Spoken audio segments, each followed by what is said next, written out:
नमस्कार दोस्तों, स्वागत है आपका आज के मुख्य समाचार में। फटाफट से ले चलते हैं आज के हेडलाइंस की तरफ, लेकिन उससे पहले अगर आपको भी पीएम मोदी पर पूरा भरोसा है तो वीडियो को कीजिए लाइक और चैनल को कीजिए सब्सक्राइब। रुक करते हैं आज के हेडलाइंस की तरफ। अमित शाह बिहार में बरसे, लालू नीतीश के जंगल राज से डरना नहीं, ऊपर बैठी है मोदी सरकार। 2 दिन के जम्मू कश्मीर दौरे पर जाएंगे गृह मंत्री अमित शाह, करने वाले हैं ये बड़ी घोषणा। सर्जिकल स्ट्राइक की तरह सीक्रेट प्लानिंग, शाह डोभाल की मॉनिटरिंग, 15 राज्यों में हुआ पीएफआई का एक्शन। वहीं जयशंकर ने यूएनएससी में चीन को जमकर धोया और इसी के साथ यूक्रेन पर दोहराया पीएम मोदी का मंत्र। बोले, ये युद्ध का युग नहीं हो सकता, मैंने पूरा किया नेहरू का काम। अर्बन नक्सल पर बरसते हुए बोले पीएम मोदी। हिंदू मुस्लिम एकता के लिए बढ़ाना होगा संवाद, जनसंख्या नियंत्रण पर भी बोले मोहन भागवत। मुसलमानों से बैर नहीं, आतंकियों की खैर नहीं, पीएफआई पर हुई छापेमारी पर बोले मध्य प्रदेश के गृह मंत्री। पूर्णिया में रैली का बिहार से झारखंड व बंगाल तक जाएगा संदेश, अमित शाह बिहार में मौजूद, लोकसभा चुनाव पर भी नजर। भारतीय नौसेना की बढ़ेगी ताकत, मिलेगी 35 ब्रह्मोस मिसाइलें, रक्षा मंत्रालय से हुआ करार। कर्नाटक में पीसीएम पोस्टर पर घमासान, हिरासत में लिए गए कांग्रेस के बड़े नेता।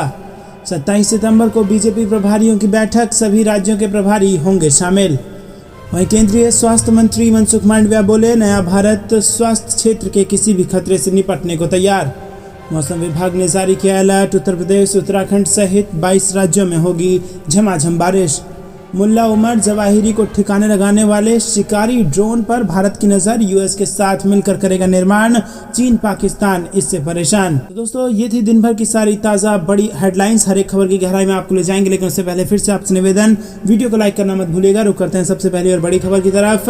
अमित शाह बिहार में बरसे, बोले लालू और नीतीश के जंगल राज से डरना नहीं है, ऊपर बैठी है मोदी सरकार। जी दोस्तों, केंद्रीय गृह मंत्री अमित शाह ने बिहार के 2 दिन के दौरे की धमाकेदार शुरुआत पूर्णिया में जन भावना रैली से की और सीधे नीतीश कुमार और लालू यादव को चुनौती देते हुए कहा कि इनसे डरने की जरूरत नहीं है। अमित शाह ने कहा कि जब से लालू यादव नीतीश कुमार की सरकार में जुड़ गए हैं, जब से नीतीश कुमार लालू यादव की गोद में जाकर बैठ गए हैं, तब से जो डर का माहौल खड़ा हुआ है उससे किसी को डरने की जरूरत नहीं है। अमित शाह ने कहा कि सीमांचल का ये इलाका हिंदुस्तान का हिस्सा है और यहाँ नरेंद्र मोदी की सरकार है। जी दोस्तों, अमित शाह ने अपने भाषण में नीतीश कुमार के प्रधानमंत्री पद की चर्चा पर जमकर तंज किया और कहा कि कुटिल राजनीति से पीएम नहीं बन सकते। उन्होंने कहा कि नीतीश कुमार ने पीएम बनने की हसरत में बीजेपी को धोखा देकर कांग्रेस और आरजेडी का हाथ थाम लिया, जिसके खिलाफ लड़कर वो यहाँ तक पहुंचे हैं। अमित शाह ने कहा कि स्वार्थ की राजनीति में पाला बदलकर कोई प्रधानमंत्री नहीं बनता। अमित शाह ने यह भी कहा कि उनके बिहार आने से लालू यादव और नीतीश कुमार के पेट में दर्द हो रहा है। अमित शाह ने देवीलाल से लेकर जीतन राम मांझी तक का नाम गिनाया और आरोप लगाया कि नीतीश ने सबको धोखा दे दिया है और लालू को भी नीतीश से अलर्ट रहने को कहा है। दोस्तों, रुक करते हैं अगली बड़ी खबर की तरफ। 2 दिन के जम्मू कश्मीर दौरे पर जाएंगे गृह मंत्री अमित शाह, करने वाले हैं कई घोषणाएं। जी दोस्तों, केंद्रीय गृह मंत्री अमित शाह जम्मू कश्मीर का दौरा करने जा रहे हैं और ये दौरा 1 से 2 अक्टूबर तक होगा। इसमें वो राजौरी और बारामूला में बड़ी रैली को संबोधित करेंगे। वो माता वैष्णो देवी के दर्शन कर सकते हैं और अभी उनका आधिकारिक कार्यक्रम नहीं बताया गया है, लेकिन जानकारी के अनुसार 1 अक्टूबर को वो जम्मू पहुंचेंगे और उसके बाद राजौरी में बड़ी रैली को संबोधित करेंगे। अगले दिन वो श्रीनगर होते हुए बारामूला जाएंगे। बारामूला में वो रैली को संबोधित करेंगे और गृह मंत्री अमित शाह अपने इस दौरे के बीच उपराज्यपाल मनोज सिन्हा से राजभवन कश्मीर में भेंट करेंगे। वहीं जम्मू कश्मीर की सुरक्षा को लेकर एक उच्च स्तरीय बैठक करेंगे और इस बैठक में राज्य और केंद्र सरकार के कई आला अधिकारियों के साथ पुलिस और सुरक्षा एजेंसियों के प्रमुख भी मौजूद रहेंगे। रुक करते हैं अगली बड़ी खबर की तरफ। पीएम मोदी की हिमाचल में 24 सितंबर को रैली, कड़ी सुरक्षा में 5 ड्रोन सहित 1800 पुलिस जवान संभालेंगे मोर्चा। जी दोस्तों, हिमाचल प्रदेश के मंडी में 24 सितंबर को होने वाली प्रधानमंत्री नरेंद्र मोदी की रैली को लेकर पुलिस ने 1800 जवानों की तैनाती की जाएगी और पुलिस अधीक्षक मंडी शालिनी अग्निहोत्री ने बताया कि पीएम मोदी की रैली के दौरान पुलिस के 1600 और 200 के करीब होमगार्ड जवान सुरक्षा और ट्रैफिक का जिम्मा संभालेंगे। इसके अलावा पड्डल मैदान को 13 सेक्टरों में, जबकि पूरे शहर को ट्रैफिक के लिहाज से 4 सेक्टरों में बांटा गया है। जानकारी के मुताबिक मंडी में 4 स्थानों पर पुलिस ने नाके लगाए हैं। पिछले 1 सप्ताह से पुलिस जिला और उसके आसपास किसी भी प्रकार की संदिग्ध परिस्थिति पर लोगों पर पैनी नजर बनाए हुए है। उन्होंने बताया कि रैली के 4 घंटे पहले और 2 घंटे बाद तक किसी भी प्रकार के ड्रोन या फ्लाइंग ऑब्जेक्ट की फ्लाइट पर पूरी तरह से प्रतिबंध रहेगा। शहर और उसके आसपास के इलाके में ट्रैफिक प्लान प्रधानमंत्री की दिसंबर में हुई रैली की भांति ही रहेगा और इसके साथ ही सभा स्थल में 6 प्रवेश द्वार और 40 निकास द्वार बनाए जाएंगे। रुक करते हैं अगली बड़ी खबर की तरफ। सर्जिकल स्ट्राइक की तरह सीक्रेट प्लानिंग, शाह और अजीत डोभाल की है मॉनिटरिंग। 15 राज्यों में यूं हुआ पीएफआई पर एक्शन। जी हाँ दोस्तों, सितंबर का महीना 2 तारीख पीएम मोदी आईएनएस विक्रांत भारतीय नेवी को सौंपने के लिए केरल के कोची पहुंचे थे। पीएम की सुरक्षा के लिए एनएसए अजीत डोभाल भी वहां थे और डोभाल का ध्यान यहां पीएम मोदी की सुरक्षा पर तो था ही, लेकिन इस दौरान उनकी टीम एक दूसरे अहम काम में भी जुटी थी। ये काम था पॉपुलर फ्रंट ऑफ इंडिया के पूरे नेटवर्क को केरल से उखाड़ फेंकने का। इसके लिए सबसे पहले एनएसए डोभाल ने केरल में पुलिस अधिकारियों के साथ मीटिंग की है, जहां डोभाल ने पुलिस को अपने एक्शन प्लान की जानकारी दी और फिर केरल से डोभाल मुंबई पहुंचे और यहां लाइमलाइट से दूर रहते हुए डोभाल ने राज्यपाल भवन में सुरक्षा अधिकारियों से मीटिंग की और इस पूरे मिशन को सर्जिकल स्ट्राइक के ऑपरेशन और जम्मू कश्मीर से 370 हटने वाले फैसले की तरह गुप्त रखा गया था। इसके लिए 3-4 महीने पहले ही प्रमुख इस्लामिक नेताओं से भी मुलाकात हुई थी। रुक करते हैं अगली बड़ी खबर की तरफ। जयशंकर ने यूएनएससी में लगाई चीन की क्लास, यूक्रेन पर दोहराया पीएम मोदी का मंत्र, बोले ये युद्ध का युग नहीं हो सकता। जी हाँ दोस्तों, आपको बता दें कि भारत के विदेश मंत्री एस जयशंकर ने गुरुवार को संयुक्त राष्ट्र सुरक्षा परिषद में लश्कर-ए-तैयबा के एक आतंकवादी को ब्लैकलिस्ट करने में अड़ंगा लगाने के लिए चीन पर जमकर निशाना साधा। उन्होंने कहा कि जब दुनिया के कुछ सबसे खतरनाक आतंकवादियों पर प्रतिबंध लगाने की बात आती है तो कुछ देश दंड मुक्ति की सुविधा प्रदान करते हैं। यूएनएससी में बोलते हुए विदेश मंत्री ने कहा कि राजनीति को कभी भी जवाबदेही से बचने के लिए कवर प्रदान नहीं करना चाहिए। विदेश मंत्री ने संयुक्त राष्ट्र सुरक्षा परिषद में पीएम मोदी की बात को दोहराया, जिसमें उन्होंने कहा था कि यह युग युद्ध का युग नहीं है। दोस्तों, रुक करते हैं अगली बड़ी खबर की तरफ। मैंने पूरा किया नेहरू का काम, अर्बन नक्सल पर बरसते हुए बोले प्रधानमंत्री मोदी। जी हाँ दोस्तों, प्रधानमंत्री नरेंद्र मोदी ने शुक्रवार को आरोप लगाया कि अर्बन नक्सल और राजनीतिक समर्थन वाले विकास विरोधी तत्वों ने गुजरात में कई सालों तक नर्मदा नदी पर सरदार सरोवर बांध के निर्माण को रोक कर रखा। पीएम मोदी ने कहा कि पर्यावरण के नाम पर ऐसा किया गया और उन्होंने ये भी कहा कि जिस काम की शुरुआत देश के पहले प्रधानमंत्री पंडित जवाहरलाल नेहरू ने की थी उसे उन्होंने पूरा किया। प्रधानमंत्री मोदी ने गुजरात में आयोजित पर्यावरण मंत्रियों के सम्मेलन को वीडियो कॉन्फ्रेंसिंग के जरिए संबोधित करते हुए ये बात कही। दोस्तों, रुक करते हैं अगली बड़ी खबर की तरफ। दिल्ली में मोहन भागवत ने जनसंख्या नियंत्रण पर दिया बड़ा बयान और इसी के साथ कहा कि हिंदू मुस्लिम एकता के लिए बढ़ाना होगा संवाद। जी हाँ दोस्तों, राष्ट्रीय स्वयंसेवक संघ के सरसंघ संचालक मोहन भागवत ने कहा कि मुस्लिम हिंदू की एकता के लिए संवाद बढ़ाना होगा और इसी के चलते देश का विभाजन हुआ है। उधर जो भी गए वो भी खुश नहीं है और हम जब समरसता की इस प्रक्रिया में शक्तिवान होकर संवाद बढ़ाते हैं तो उसे गंभीरता से लिया जाता है, क्योंकि तब किसी स्वार्थ के लिए ये नहीं होता बल्कि आत्मीयता के साथ ये होता है। इसके साथ भागवत ने कहा कि ये बताना होगा कि हमारी एकता किसी पहचान को मिटाकर नहीं बनती बल्कि ये अस्तित्व की बात करती है और ये भेद अलग पहचान और लाभ के लिए बनी है, इसे दूर करना है, ये हमारे हैं, इसीलिए दोस्ती बढ़ानी चाहिए। रुक करते हैं अगली बड़ी खबर की तरफ। मुसलमानों से बैर नहीं, आतंकियों की खैर नहीं, पीएफआई पर हुई छापेमारी पर बोले मध्य प्रदेश के गृह मंत्री। जी हाँ दोस्तों, आपको बता दें मध्य प्रदेश के गृह मंत्री और राज्य सरकार के प्रवक्ता नरोत्तम मिश्रा ने देश भर में पीएफआई पर चल रही छापे की कार्रवाई को उचित ठहराया और साथ ही उन्होंने कहा कि हमें मुसलमानों से बैर नहीं है और आतंकियों की खैर भी नहीं है। उन्होंने कहा कि हम तो रहीम और रसखान को मानने वाले लोग हैं। आरएसएस चीफ मोहन भागवत के मस्जिद जाने के सवाल पर नरोत्तम मिश्रा ने कहा कि हम वसुधैव कुटुंबकम को मानने वाले लोग हैं और किसी धर्म या मजहब के खिलाफ नहीं हैं। जबलपुर में मीडिया से बातचीत में उन्होंने कांग्रेस की भारत जोड़ो यात्रा को लेकर कहा कि राहुल गांधी को प्रदेश में पर्याप्त सुरक्षा दी जाएगी। राहुल गांधी जब प्रदेश की सीमा में आए तो किसानों को साथ लेकर चलें जिनका 2 लाख रुपए का कर्ज माफ हुआ है, साथ ही उन बेरोजगारों को साथ लेकर चलें जिन्हें 4,000 रुपए मासिक भत्ता दिया जाएगा। पूर्व मुख्यमंत्री कमलनाथ पर कटाक्ष करते हुए डॉक्टर नरोत्तम मिश्रा ने कहा कि उन्हें पूरे प्रदेश में चुनाव प्रचार करना चाहिए, सिर्फ छिंदवाड़ा ही क्यों, निकाय चुनाव में ये कांग्रेस पहले ही कर चुकी है और इसीलिए पूरे प्रदेश में उन्हें जाना चाहिए। रुक करते हैं अगली बड़ी खबर की तरफ। पूर्णिया में रैली का बिहार से झारखंड व बंगाल तक जाएगा संदेश, अमित शाह की लोकसभा चुनाव पर भी नजर। जी हाँ दोस्तों, केंद्रीय गृह मंत्री अमित शाह शुक्रवार को सीमांचल के 2 दिवसीय दौरे पर हैं और इस क्रम में अमित शाह पूर्णिया में जनसभा रैली को संबोधित किया और वहीं किशनगंज में बिहार भारतीय जनता पार्टी की ओर से आयोजित 2 अलग-अलग बैठकों में हिस्सा लिया। शनिवार को भी अमित शाह किशनगंज में ही रहेंगे। बिहार में जनता दल यूनाइटेड से गठबंधन टूटने के बाद अमित शाह के इस पहले दौरे के राजनीतिक मायने निकाले जा रहे हैं। चर्चा है कि शाह की पूर्णिया में रैली का बिहार से झारखंड और बंगाल तक संदेश जाएगा और बिहार में लोकसभा चुनाव 2024 के लिए मिशन 35 का शंखनाद भी वो करेंगे। रुक करते हैं अगली बड़ी खबर की तरफ। भारतीय नौसेना की बढ़ेगी ताकत, मिलेंगी 35 ब्रह्मोस मिसाइलें, रक्षा मंत्रालय से शुरू हो गया है करार। जी हाँ दोस्तों, नौसेना को अधिक घातक बनाने के लिए रक्षा मंत्रालय ने दोहरी भूमिका वाली ब्रह्मोस मिसाइल देने का फैसला किया है और इसके लिए ब्रह्मोस मिसाइल बनाने वाली कंपनी BAPL से 1700 करोड़ का करार किया गया है।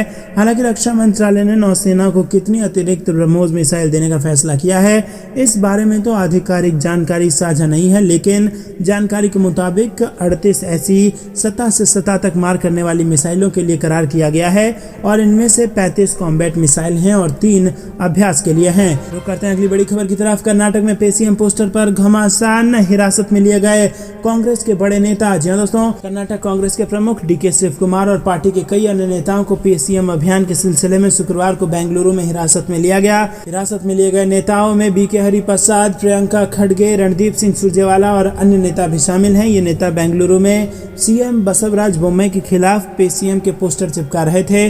कांग्रेस का पेसीएम अभियान सत्तारूढ़ भाजपा के नेताओं द्वारा बिल्डरों, ठेकेदारों और अन्य से 40% कमीशन लेने के आरोप के बीच आया है। कांग्रेस के दावों ने अगले साल होने वाले विधानसभा चुनाव से पहले राज्य में एक बड़ा राजनीतिक तूफान खड़ा किया है।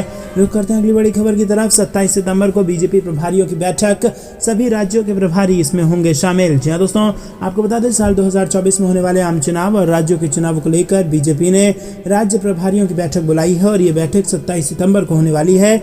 इस बैठक में भी राज्यों के प्रभारी शामिल होंगे और इस बैठक की अध्यक्षता राष्ट्रीय संगठन महामंत्री BL संतोष करेंगे। बैठक में बीजेपी अध्यक्ष JP नड्डा के शामिल होने की संभावना है और इस बैठक से पहले सभी प्रभारी अपने प्रभार वाले राज्यों का भी दौरा कर रहे हैं। राज्यों में संगठन की मजबूती को लेकर पार्टी काफी सजग है और इसीलिए केंद्रीय नेतृत्व बार बार अलग अलग राज्यों का दौरा कर रहा है। हाल ही में बीजेपी अध्यक्ष JP नड्डा तमिलनाडु के दौरे पर है और 2 दिन के दौरे पर तमिलनाडु के मदुरै पहुंचे हैं और इस दौरान वो पार्टी नेताओं के साथ संगठनात्मक बैठक करेंगे। विभिन्न क्षेत्रों से जुड़े मशहूर हस्तियों के साथ मुलाकात करेंगे और साथ ही एक रैली को संबोधित भी करेंगे। रुक करते हैं अगली बड़ी खबर की तरफ। केंद्रीय स्वास्थ्य मंत्री मनसुख मांडविया बोले, नए भारत स्वास्थ्य क्षेत्र के किसी भी खतरे से निपटने के लिए है तैयार। जी दोस्तों, केंद्रीय स्वास्थ्य मंत्री मनसुख मांडविया ने शुक्रवार को कहा कि नया भारत स्वास्थ्य क्षेत्र के किसी भी खतरे से निपटने के लिए तैयार है।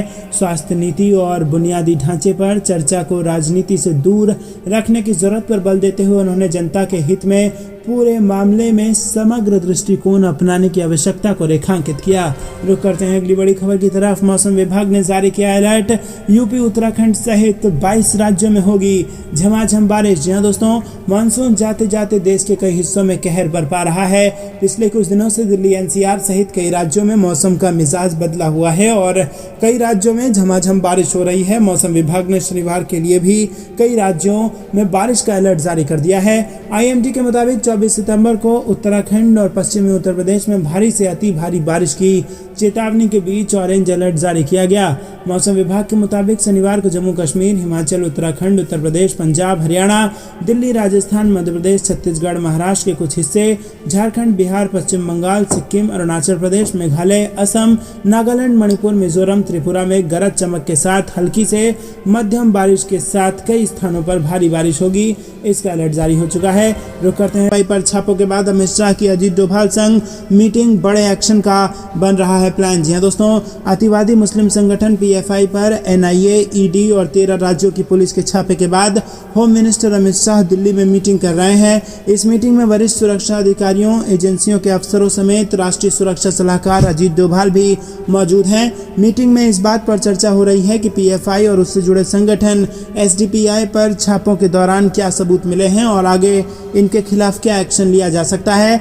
आईबी की ओर से दिए गए इनपुट और कड़ी जांच के आधार पर सुबह से ही देश भर में 13 राज्यों में रेड मारी गई है और इस दौरान पीएफआई के राष्ट्रीय अध्यक्ष समेत 106 लोगों को एनआईए ने गिरफ्तार किया है। बुधवार रात से ही सभी राज्य की पुलिस भी इनके खिलाफ एक्टिव थी और अब सरकार ये प्लान बना रही है कि आगे इस संगठन के खिलाफ क्या कड़ा फैसला लिया जाए। रुक करते हैं अगली बड़ी खबर की तरफ। डोभाल का तीर चलते ही उठ गया पर्दा, आतंकी फंडिंग पर वार के साथ होगा हिजाब और दंगों का हिसाब। जी हां दोस्तों, पॉपुलर फ्रंट ऑफ इंडिया के करीब 1 दर्जन राज्यों में स्थित कार्यालयों पर एनआईए व सहयोगी एजेंसियों ने टेरर लिंक के चलते छापेमारी की है। गुरुवार को 100 से ज्यादा लोगों को गिरफ्तार किया गया। भारत को इस्लामिक राष्ट्र बनाना, हिजाब विवाद, युवाओं को गुमराह कर उन्हें तोड़फोड़ की गतिविधियों में लगाना, आतंकी गतिविधियों में शामिल रहे युवाओं को पर्दे के पीछे से कानूनी मदद देना, सांप्रदायिक दंगे और सामाजिक कार्यों के नाम पर कई तरह की संदिग्ध गतिविधियां शुरू करना आदि पीएफआई के कार्यों में शामिल रहा है। एनआईए ने एक साथ इतने बड़े स्तर पर पीएफआई ठिकानों पर इससे पहले कभी छापेमारी नहीं की थी। खास बात है कि इस रेड पर राष्ट्रीय सुरक्षा सलाहकार अजीत डोभाल स्वयं नजर रख रहे हैं और उन्होंने ही सबसे पहले एनआईए डीजी व दूसरी केंद्रीय एजेंसियों के प्रमुख से कहा था कि आतंकी गतिविधियों में संलिप्त संगठनों की कमर तोड़नी है तो उनकी फंडिंग पर वार करो। इसके बाद ही केंद्रीय एजेंसियों ने कश्मीर, नक्सल प्रभावित क्षेत्र और उत्तर पूर्व के संगठनों पर वार शुरू कर दिया था। रुक करते हैं अगली बड़ी खबर की तरफ। बिहार में अमित शाह की यात्रा से देश विरोधी ताकतों में तो दहशत स्वाभाविक है, लेकिन महागठबंधन में हड़कंप क्यों? बिहार ने आरजेडी पर दागा ये सवाल। जी दोस्तों, बिहार के पूर्व उप मुख्यमंत्री और राज्यसभा सदस्य सुशील कुमार मोदी ने कहा कि जिस समय बिहार सहित कई राज्यों में पीएफआई की गतिविधियां चिंता का विषय बनी हुई है, उस समय गृह मंत्री अमित शाह का सीमांचल दौरा राष्ट्रीय सुरक्षा की दृष्टि से महत्वपूर्ण है। उन्होंने कहा कि गृह मंत्री की यात्रा से देश विरोधी ताकतों में दहशत होना तो स्वाभाविक है, लेकिन हड़कंप महागठबंधन में क्यों है? इनके नेता इस तरह की बयानबाजी क्यों कर रहे हैं? आरजेडी सुप्रीमो लालू यादव ने अपने कार्यकर्ताओं से कहा कि वो मजबूती के साथ धर्मनिरपेक्षता और सामाजिक न्याय की विचारधारा को कायम रखें। रुक करते हैं अगली बड़ी खबर की तरफ। बीजेपी ने निकाली सत्ता विरोधी लहर की काट, आधे से ज्यादा चेहरों को बदल सकती है पार्टी, बनाया खास प्लान। जी हां दोस्तों, गुजरात विधानसभा चुनाव में भाजपा सत्ता विरोधी माहौल की काट के लिए आधे से ज्यादा चेहरों को बदल सकती है और इसके पहले बीते साल पार्टी ने पूरी सरकार को ही बदल दिया था।